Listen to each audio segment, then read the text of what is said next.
We just put the first rounds through this Italian Beretta AR70/223 Sporter.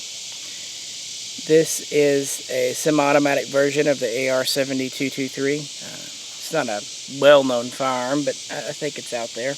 We have a blog article on it, so you can check that out for more info.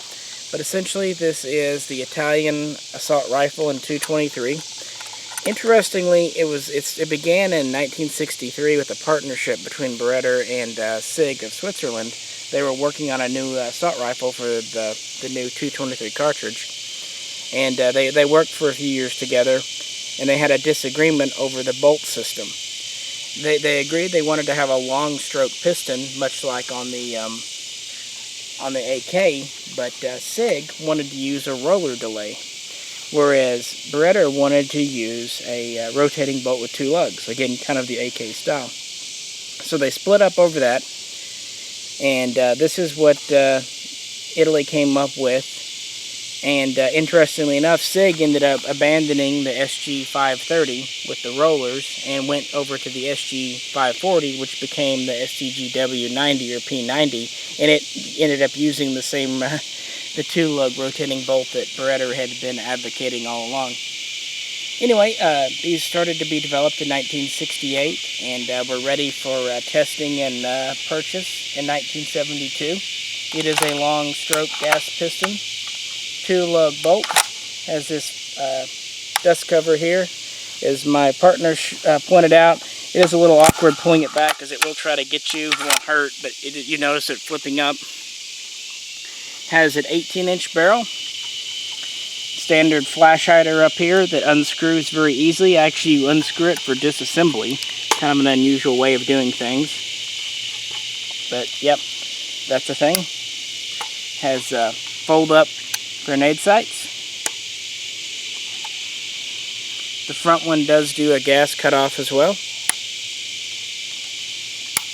Takes a standard M16, M7 style bayonet.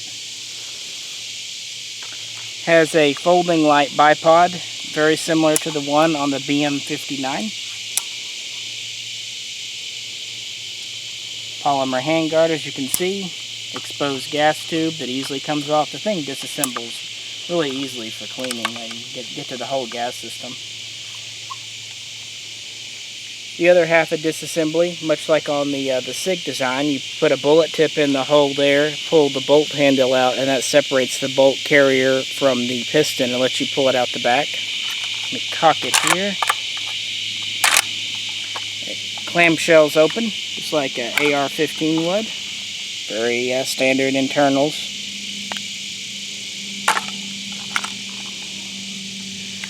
I always do this with the mag and always regret it.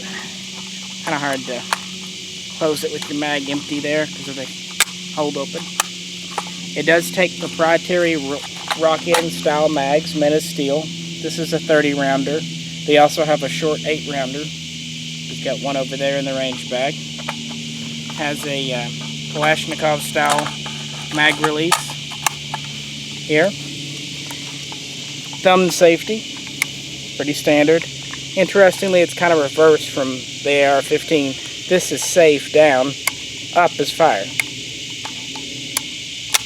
External bolt release. It has a real smooth bolt to it and a very nice trigger for being a military gun. Flip aperture rear sights. Hollow body polymer stock.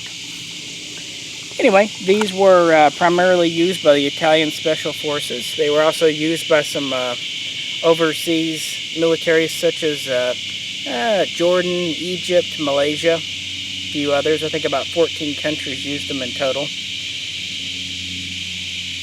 It is constructed of stamped steel, which is welded, much like the AR-18, AR-180, and that led to a few problems when they went to try them out in 1985 to adopt the new Italian service rifle. So what they ended up doing is reinforcing the upper receiver when they came out with the AR-70-90. For more on that rifle, the militarized variant for the Italian Army, check out the blog. But these are the ones that were imported into the USA, the /223 variant.